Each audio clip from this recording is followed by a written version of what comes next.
Dear God, give us something we can live with and pass on to others whose lives will never be the same because of a loved one's death.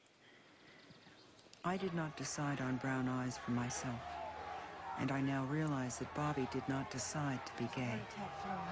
If you say in your word that it is evil and wicked to be born with no arms, and a child is born with no arms, what is that child to think?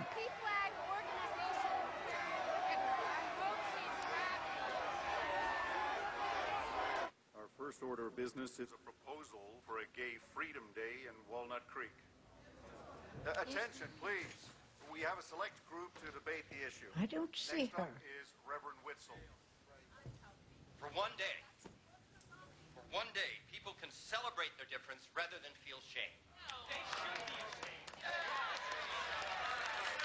There are so many other people who need our time and our attention. Why are we wasting it on this?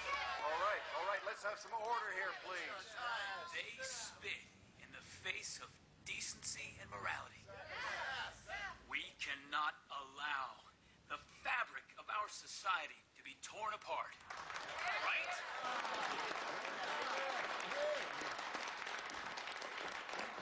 I tried to run for the Human Relations Commission. They picked that limp-wristed Witzel instead. I sent him a letter. I said, we sing hymns at our church. What do you do with the hymns at your church? So unless anyone else has anything else to add, we'll adjourn to make our decision. Mary? Hey, Dad! Dad, get in here! Dad, hurry up! Mom's on TV! Homosexuality is a sin. Homosexuals are doomed to spend eternity in hell. If they wanted to change, they could be healed of their evil ways. If they would turn away from temptation, they could be normal again. If only they would try and try harder if it doesn't work. These are all the things I said to my son Bobby when I found out he was gay. When he told me he was homosexual, my world fell apart. I did everything I could to cure him of his sickness. 8 months ago, my son jumped off a bridge and killed himself. I deeply regret my lack of knowledge about gay and lesbian people. I see that everything I was taught and told was bigotry and dehumanizing slander. If I had investigated beyond what I was told, if I just listened to my son when he poured his heart out to me, I would not be standing here today with you, filled with regret. I believe that God was pleased with Bobby's kind and loving spirit.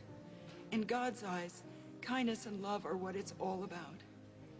I didn't know that each time I echoed eternal damnation for gay people, each time I referred to Bobby as sick and perverted and a danger to our children, his self-esteem, his sense of worth were being destroyed. And finally, his spirit broke beyond repair. It was not God's will that Bobby climbed over the side of a freeway overpass and jumped directly into the path of an 18-wheel truck, which killed him instantly.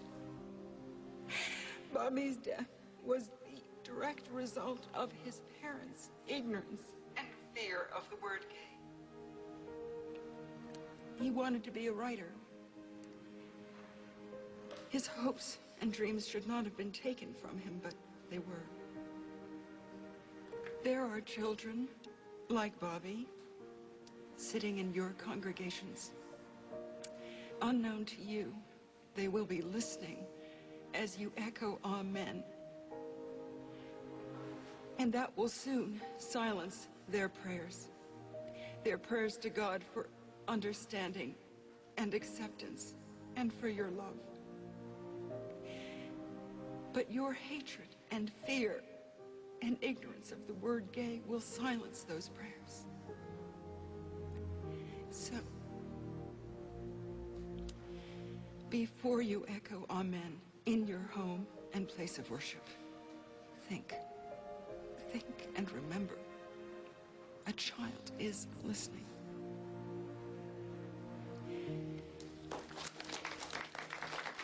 So, Mom,